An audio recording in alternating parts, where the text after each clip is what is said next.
What's good, everybody? Welcome to a brand new episode of El Boogie and the Bell. I am the Bell, of course. El Boogie is also here. How we doing, El Boogie? Hey, doing great, man. Just this is the end of the NFL Combine weekend. We'll talk a little bit about that. Talk a little bit football, a little bit of everything. Y'all stay in for my GM take of the day because it's gonna be a crazy one.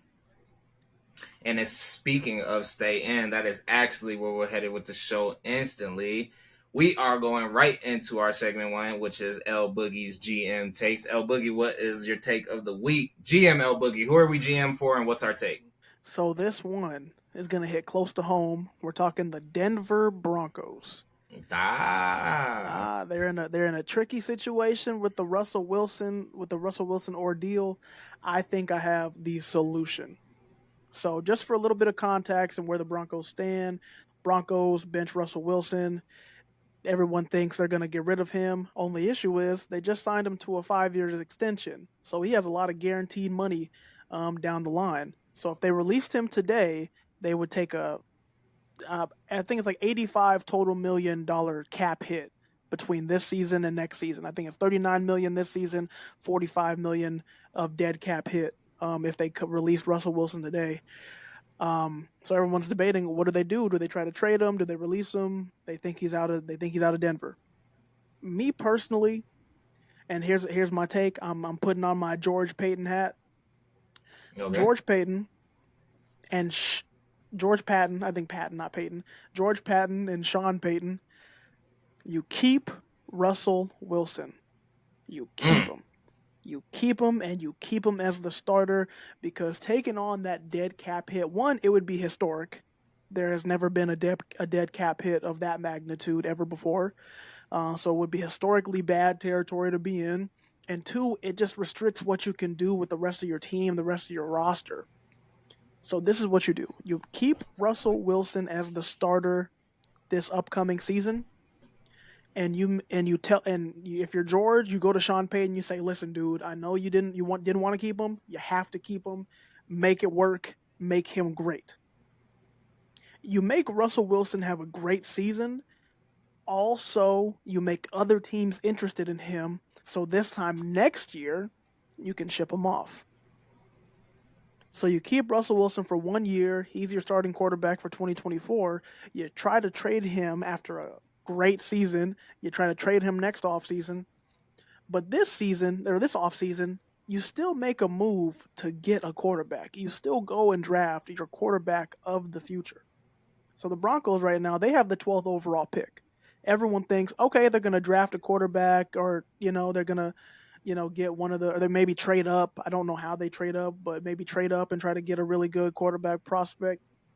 Um, what I would do if I'm picking at 12, I do not pick a quarterback at 12. I Ah. don't because everyone thinks there's about five quarterbacks everyone thinks could be have first round potential. I think only three of those quarterbacks are getting drafted in the first round. I think Bo Nix and Michael Penix are going to fall out of the first round. The other three probably going to get taken in the first round.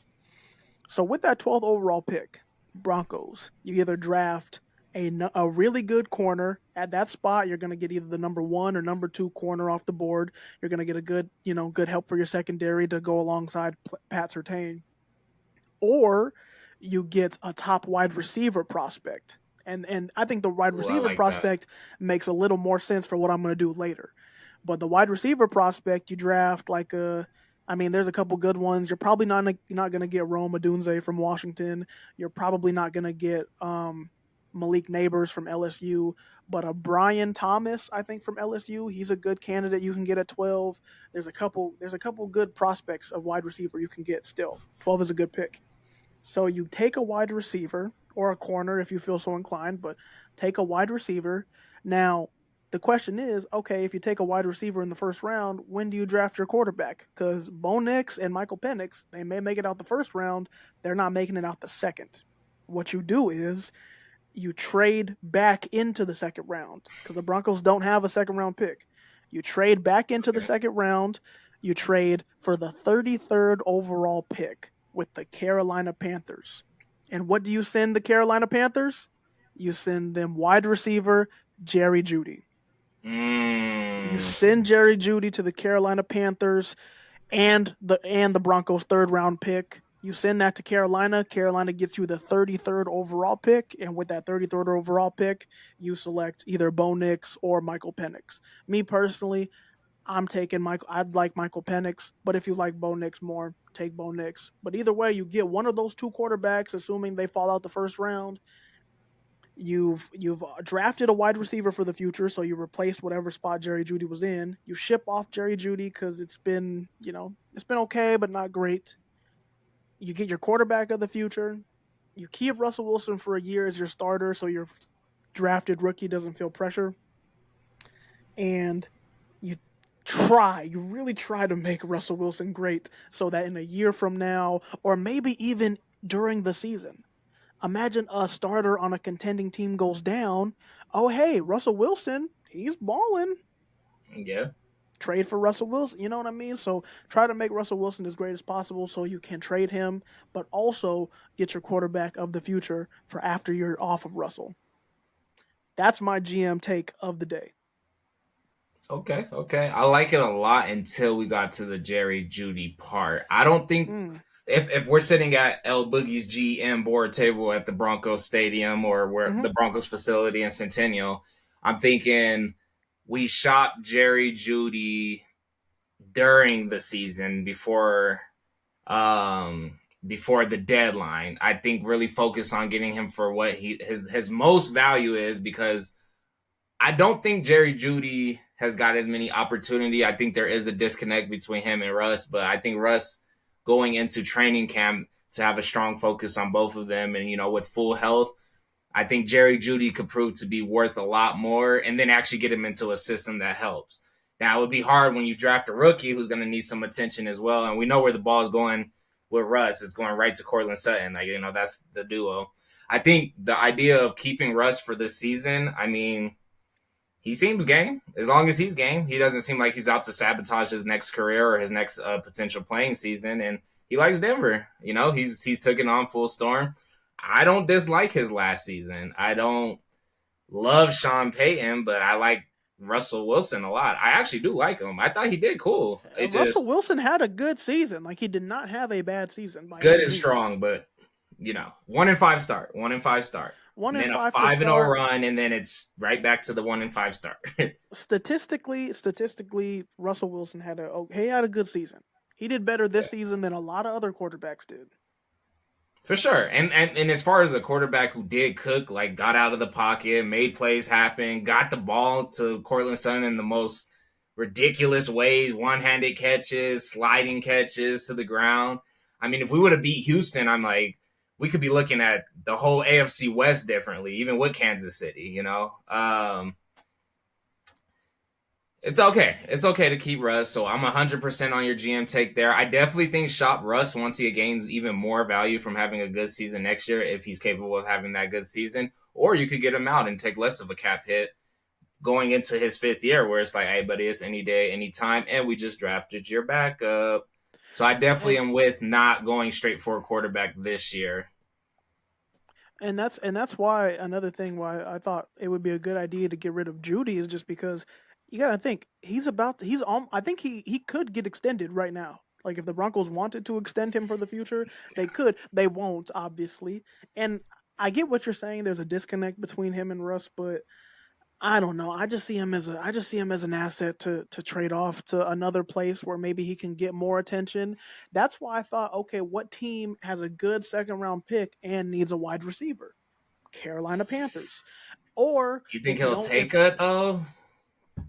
if you don't like Second Carolina, round. you could send him to New England. Well, you got to think you would send Jerry Judy to Carolina and the Broncos third round pick. So you're giving up your Um, third and Jerry Judy, so the team also gets so you could get compensation it that too. way. Exactly. That's why it makes sense. But you could also send him to New England. New England's at 34. We know Carolina's not taking a quarterback, so you either New England at 34, Carolina at 33, both need wide receiver. Um, so I I think see. it I makes see New sense. England. I see New England shopping for somebody like Jerry Judy, like people who everybody just needs a fresh breath of air. After Bill Yeah. Belichick, after Judy's start. I could see how that could be super beneficial for him. So I like that one. So that's what I would do if I'm in the Broncos situation, just because you're in a tough financial position with Russell Wilson, and you want your quarterback of the future. This scenario, this path, it gets you both, where you can, hopefully. The only issue is if you can't trade Russ in a year from now, which is also a possibility because his contract is very extensive. But that's another hypothetical on this hypothetical. For sure, for sure. Well, we'll see what the actual GM does, but if they are looking for somebody to make the right decisions, they'll be shopping El Boogie to be the GM of the Broncos soon. Moving on to segment number 2, of course, it is El Boogie and the Bells trivia, and we're going to start with the Bells trivia. That is I myself. So, El Boogie last week actually threw a pretty good heavy one, actually an engaging one that got you guys interested. So this week, I'm going to hit him with another heavy hitter, and it's going to be a lot. So I hope you're ready for each category. We're going to go harder by harder by harder. We're going to start with points, then rebounds, assists, blocks per game, and steals. So you got a long one, and you're going to do the top 3 in every major statistic in the NBA. Okay. Starting with an easy one, we're going to start with points. And there's some new ballers this year. There's some people, when I say my idols are starting to fade away into the sunset, it's happening now more than ever. So top 3 in points. Top 3 all time active and Nope, no. This season. This season. Oh, okay. That makes it actually even harder then. Okay. Yeah. Top 3 idols are leaving.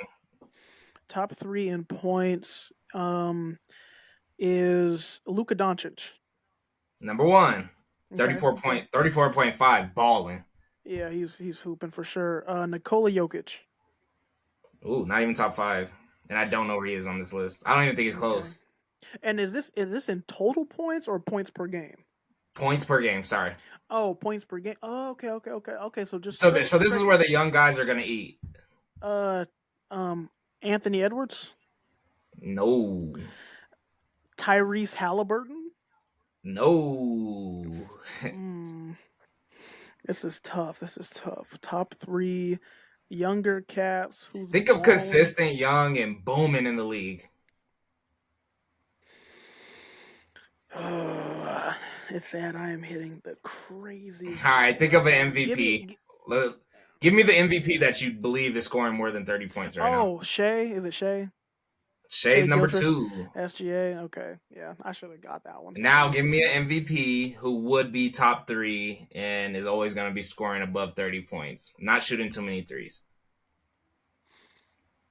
Okay, so he's a driver, MVP candidate. He's a wrecking ball, coast to coast. I know it's not Zion. Nah, Zion's not taking it. A wrecking ball. It's not LeBron. Definitely not LeBron. No. Nah. I mean, LeBron's a damn point guard. Yeah. A wrecking ball? MVP. Champion.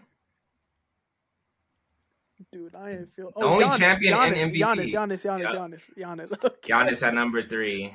Just for fun's sake, we got Donovan Mitchell after that at 28 points, and then Kevin Durant 27.9. That's the only one where I'm like. Donovan Mitchell was the one I wanted to say, but you were saying MVP, and I'm just like Donovan Mitchell. Yeah.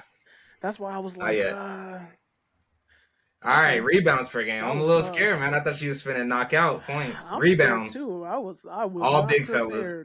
All big fellas. Okay, is Rudy Gobert in there? Number 2. Okay, got Rudy. Jokic. Number 4. He's not in the top 3. Joel. Not in the top 5. Joel's been very hurt, right? He's been hurt, but that's why you said points. You said per game, so I was like, his per game is probably good, but all big men. Anthony Davis. Number 3. Okay. I got AD. Number 1 is a very big fella who's probably just playing his role. He's on the Western Conference and he's on a team that nobody really cares about, and he's foreign. If it helps. And he's foreign and he's on the West. It's not like it's definitely not like a Steven Adams. He's on the West? Yeah, this is a tough one. His first three letters are DOM. DOM. Don't spell it, say it. Dom. Are you saying his initials? No, that's his first three letters. I'm about to give it to you. You give it to me. I'm dumb. Demontis Sabonis. Oh, what? Yeah. Yeah. 13.2, Devonta. number one. He's probably playing his role though. So being big, like, hey bro, rebound the ball, pass it out, get us our twos, and be good. Shout out Sabonis. That's actually pretty crazy. Now I love this category because this is a good representation of the least selfish people in the league and people who are taking care of what they actually do possess. So assists per game, number one, two, and three. Please tell me Jokic is on this list. Number four. Not top Oh, three. come on. That is so brutal. Oh, okay. LeBron. No, LeBron is not on here. I think LeBron's at like 8.3. So he's literally like number 6, I think. Can you tell me the numbers? Like the numbers for the top 10? Um, the numbers, we got 11.4 coming up from North. And he said his name prior to this. Anthony Edwards? He's up north. No, Anthony Edwards isn't that big of a passer. He's a passer, not that big. Yeah, I didn't. I said his name before. Up north. Donovan, no. And it's not the rack. Is Shea again? Is it Shea on it? Nope. That's like west, southwest. You said the North, and I said his name. Man, come on. You could think of some of these guys now. You said one of them before, and he was on the list. He was in points. I'll give you that. Giannis? No assist. Dude, Oh, looks like El Boogie needs to watch a little bit more basketball. Why am I so bad? I'm just like running. That's how I got hit with a wrecking ball last week. Go ahead. I am just dumb. Just think of assisters. Who gets the most assists? Who gets the most triple doubles? How about that? That's a great one. Tyrese Halliburton. Number one, 11.4. Okay, all right. So at least I got number one. So I'm not just big stupid. He shoots the most three and gets the most assist. Shoots the most three. Curry. No, close. Who else shoots the most threes and the most assists? Any range. They're rangeless. Oh, Dame. Is it Dame Dollar? No. James Dame's Harden? not that big of a passer. No. I don't need. James Harden doesn't play as many minutes no more. He comes off the bench. He has unlimited range. And I'm talking about he will fire it from the logo. If they let him do it, he'll do it more. He's in the South. He's in the South. Bro, what? Opposite of old.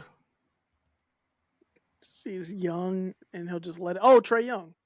Oh my God! If you can get that, I was like, what? Trae. And number 3 is Luka Doncic. Okay, Luka. Shout out Luka. He's Shout out Luka, 9.7. All right, we're gonna get through this one quick, but top 3 in blocks per games. The number 1 is the tallest person in the MAA. Number 2 is somebody I have no idea who that is. Number 3 is up there with Dame. So Giannis is number 3. Nope. No, but he's up there with Giannis. Oh, is it Brook Lopez?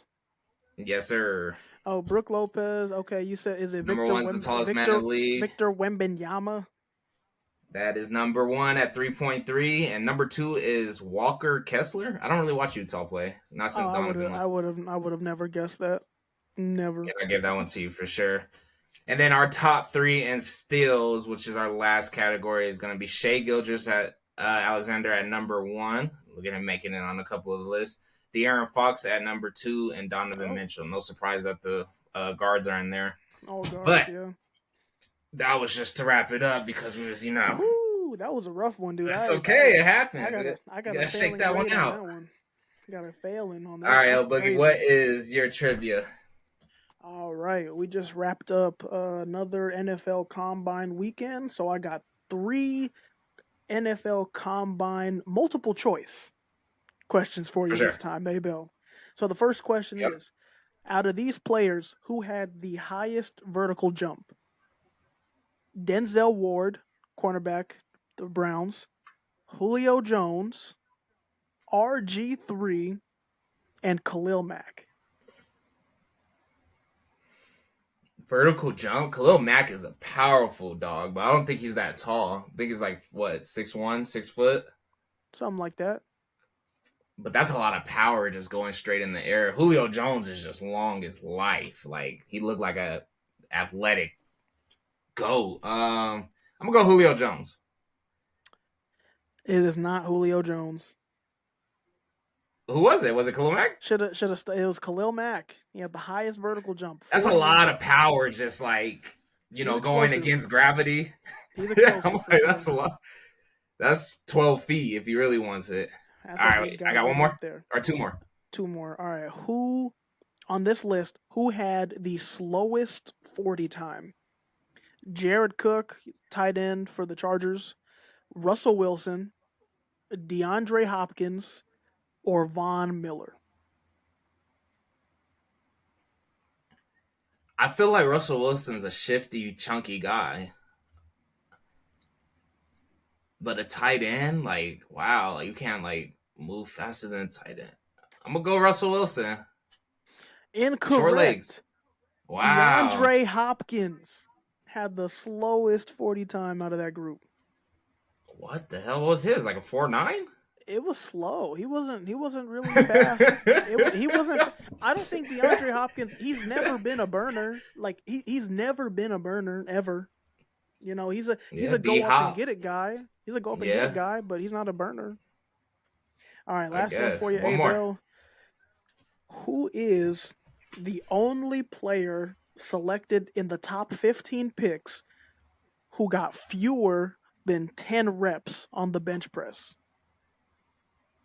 Your options are Jay Cutler, Christian McCaffrey, Odell Beckham, and Jalen Ramsey.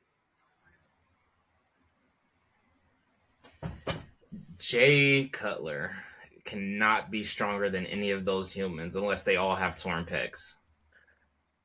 Incorrect. It was Odell Beckham Jr. He only got 7 reps on the bench press, 225. By normal person standards, that's really good, but by NFL standards, that is low. How the hell did Jay Cutler? Did you remember what Jay Cutler used to look like? Hey, he was strong. Say what you. I mean, when you spend years in a college weight room, you know what I mean. Like you got to come out there with some muscle. You just have to.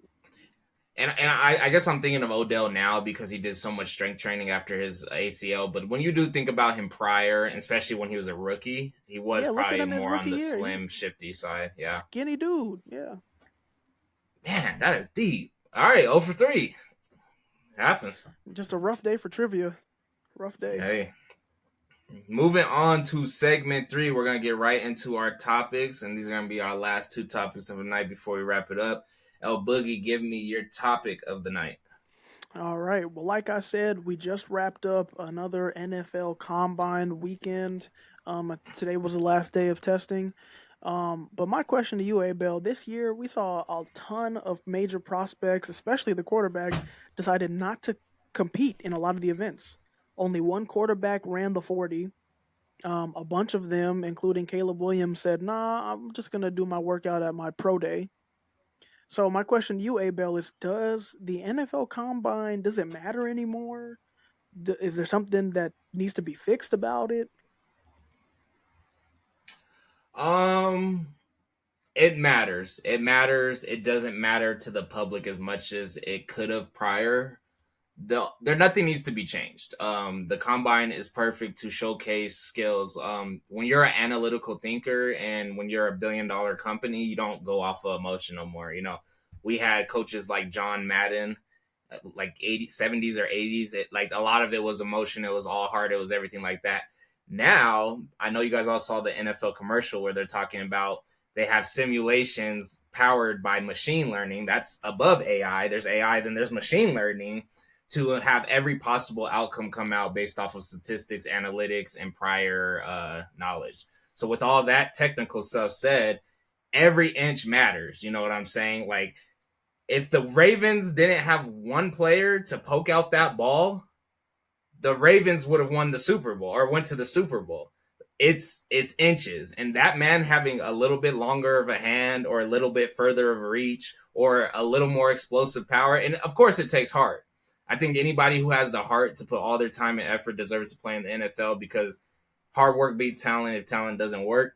But with that said, a lot of people are gifted, and sometimes that is their biggest thing to actually get them over the hump to actually getting that draft spot. Being drafted is important. Being drafted determines your contract. People they go into these rooms to talk about how much they're worth, and they use their draft pick for that. So if the difference between a first round and second round pick is one pick, 32 and number one on second round, or same thing with second and third, or third and fourth, and they're judging your contract based off of that, yeah, Mm-hmm. we should be taking the drafts very serious. Now, if you're knowing that you're going top five and you literally balled out for the past 4 years or 3 years or 2 years in college football, yeah, you could take a step out, but understand that for everybody who's still out there doing the combine, they're working for something different than the person who knows that they're going to go number one or top five, which we know he's going number one. But I don't think nothing needs to change. Now, the spectacle of people sitting out and stuff like that, that's perfectly fine. But it's the same thing with bowl games. Like, should I play in this last bowl game knowing that we're not going to win a championship and it's not the most important bowl game, but I have a NFL combine to get ready for? I don't think it takes away from the bowl games. I just think some people have different priorities. I don't think it's wrong for a player to sit out, and I don't think it's just too much for the public no more. It's about those people who, the guy who broke the record. He's probably I don't know exactly where he was in his college career, but he's probably going to get a contract a little bit better just because of those skills that he showed out there. True, good point. It was Xavier Worthy out of Texas. He was projected to be a like late first round, early second round kind of guy. Running that 40, he probably did secure his first round. Getting drafted in the first round, which is big because you get more money, as you said, and you get a 5th year option that the team can pick up too. So that's even more Okay. guaranteed money on your deal. So yeah, it all matters. And I think with players sitting out of the combine, what I wish the NFL would do, I wish if they're going to extend invitations, because they only invite a certain number of players, like a couple hundred, maybe 300 or so players to the combine. I wish that if they extend all those invitations and then let's say 20 dudes are like, oh, I don't want to exercise. Like, I'll come do interviews and talk to teams, but I don't want to do I'm not going to do any of the physical testing. Then the NFL should be like, all right, we have 20 people who aren't going to test physically. Let's extend 20 more invitations just to give more people exposure. I think that's what the NFL should start doing, or expand the total number of people that you invite because, they only invite, like I said, a couple hundred, and there's how many D1 program, and that's just D1. You have to be like Yeah. creme de la D2. creme to get invited to the combine. So that's one thing. And then with players sitting out, there's a multitude of reasons. Um, I think, or at least from the quarterback perspective, and a lot of the quarterbacks decided to sit out.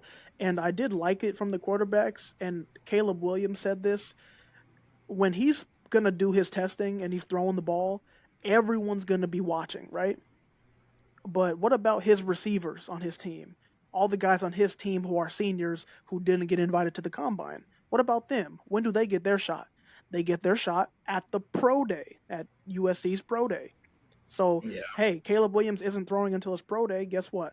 All 32 NFL teams are going to be at that pro day, and they're going to get to Mm. see him along with all of his teammates.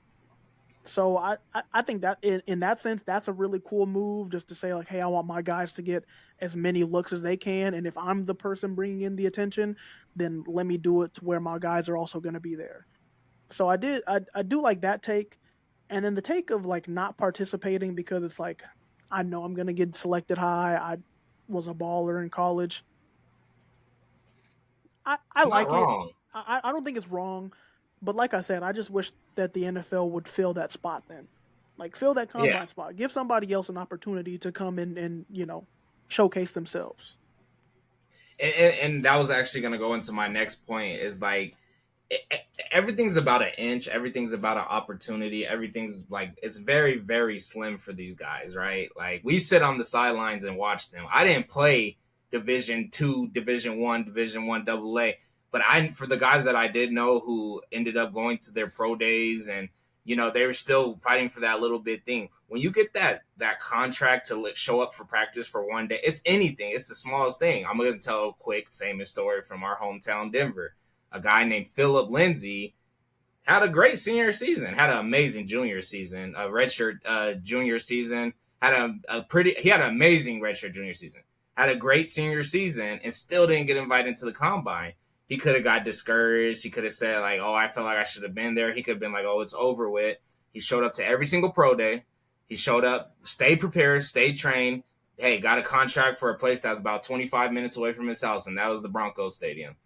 So, hey, I mean, it's possible. I think take advantage of every single opportunity. And for the ones that don't, the media is going to focus so hard on them. But guess what? You're still performing in front of the person who controls whether or not you could possibly get a contract.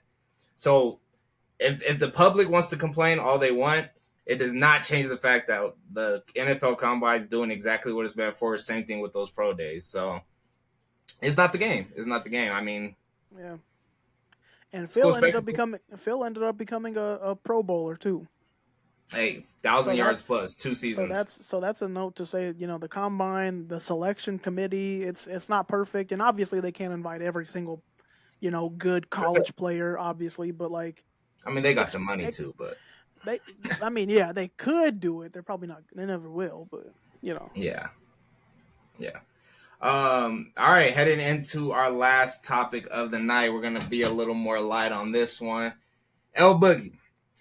Should the Warriors be embarrassed about their 44-point halftime deficit to the Boston Celtics? that happened today, huh? Yes. Yeah. No, yeah. You know, embarrassed. Was the game in Boston or was it in the Bay? Do you know where the game was? Let me see, because I saw like a couple highlights, but I can't remember what's the going. I actually didn't watch the game. Oh, also shout out to we could shout him out at the end. The final score was 140 to 88.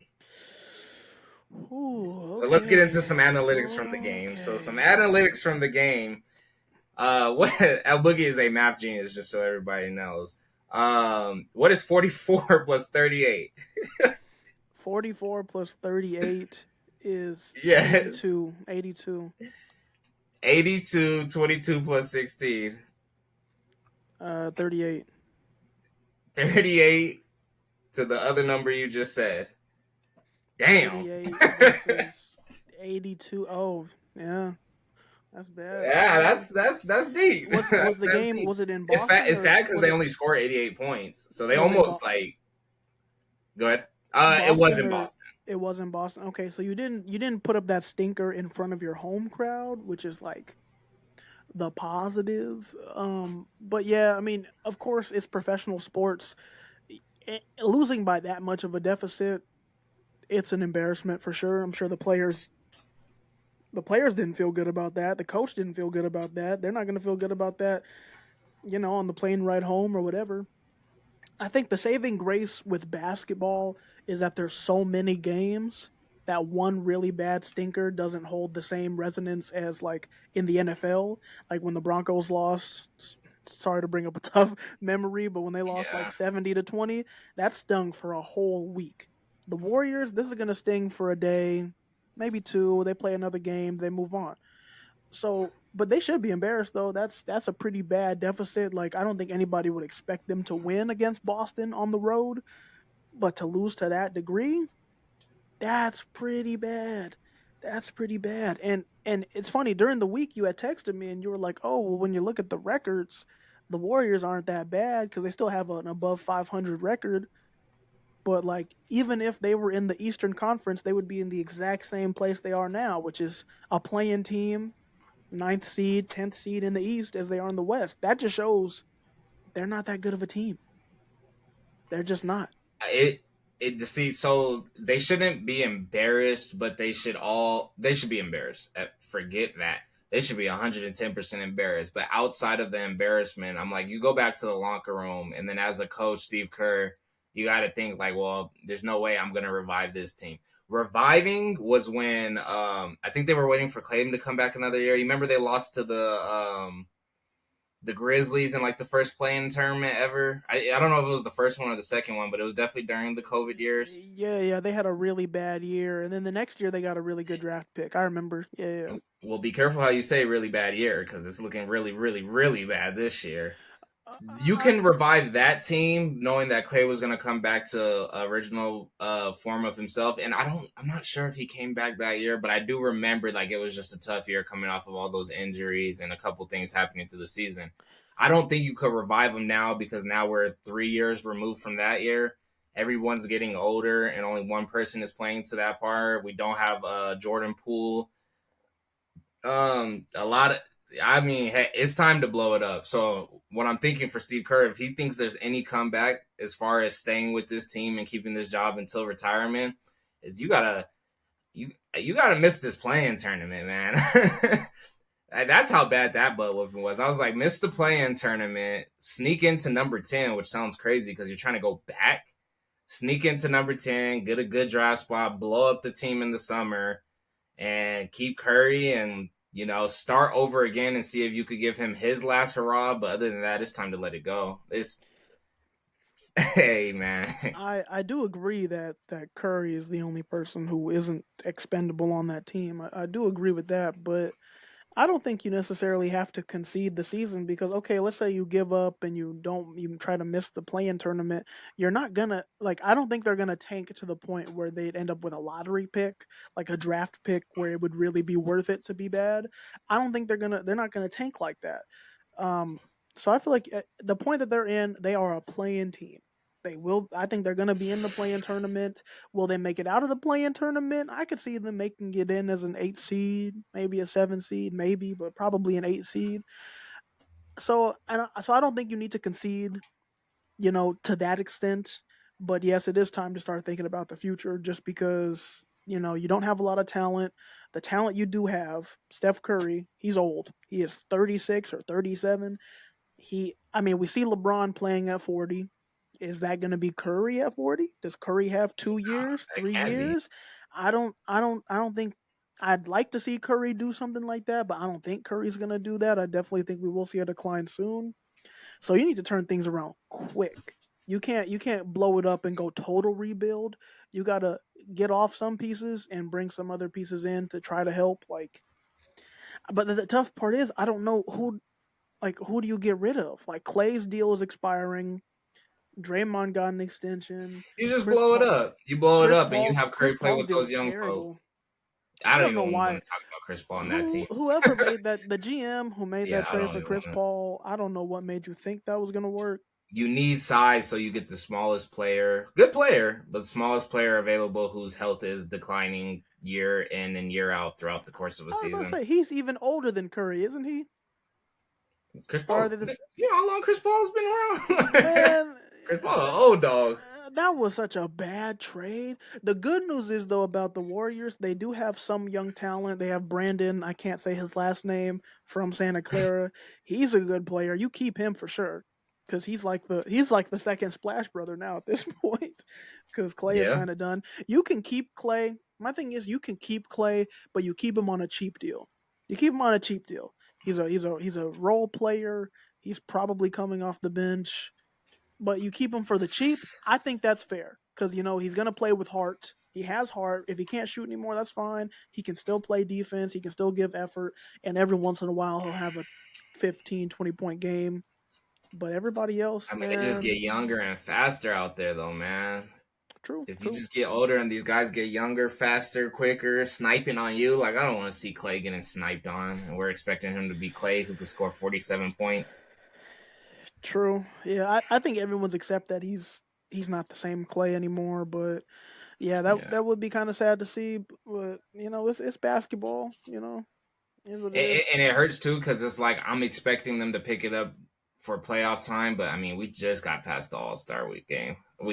I mean we're what um 2 months is a long time in the NBA. It's a pretty good amount of game. You're playing 12 to 15 games a month. I mean, like that's a good amount of time. So that's, we still have packed out schedules, but when do you turn it on? When does Clay's 12 or 18 turn into 24 to 30? Kind of scared to say that, knowing like where their conversation. When does Draymond turn it up even more? And I don't know. It's not looking too good. It doesn't. And like I said, I don't think they're gonna go anywhere. They are a playing team. Keep in mind though, they did just play the debatable best team in the NBA in the Boston For Celtics. sure. You shouldn't get blown out by that bad to anybody, but they're playing a team that should win the title.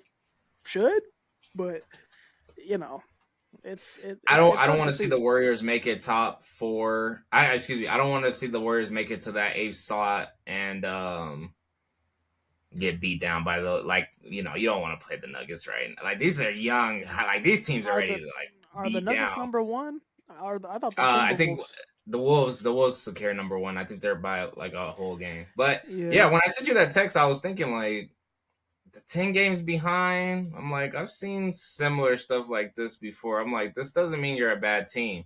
Stuff like that means you're a bad team. You're not a well constructed team. Like, you got blown out the water. Now, with that said, the Celtics did get blown out crazy this year to the point where they but they did. did come off of a back to back. They did, and that's supposed to be the best team in the league. So I get that it can happen. It's just I don't like where we're at in the season, and I like them to get whatever young talent they possibly could out of this season. Forget about this season, blow it up, try one more experiment with Curry, and then if that doesn't work, then you go on and get back into your rebuild mode. Let Steve Kerr retire and do what he has to do. We're You getting know that what's old. funny? I think they just re-signed Steve Kerr to an extension. How many years do you think? I think like 3 years. Let me look it up. Yeah, Let me that look it up. that well, that's my time frame. I'm thinking let go of blow it up next year and get 2 good years out of Curry. Kerr walks off that next year. Yeah. Oh no, it was a 2 year extension, so he's gonna get That's so my yeah. time frame. Oh I'm up to wow, wait, something. hold up. Through the 25. Okay, so he's on a contract for next season and the following season. Yeah. I think that's all. I think that's it. I think that's the end of him and Steph Curry's career in the NBA these next 2 years. And I think Curry walks off into the sunset if they could do something big that last year. Blow Sad it to up, see. man. Let's give him one Sad to chance to do something outside of his dynasty, which is a it's hard thing to ask, but it's sad to see. I mean, it's how time goes, but it's sad to see the end of a dynasty. I know people have mixed happens, man. feelings about the Warriors, but I don't know. Living in the Bay Area, I enjoyed watching them be great.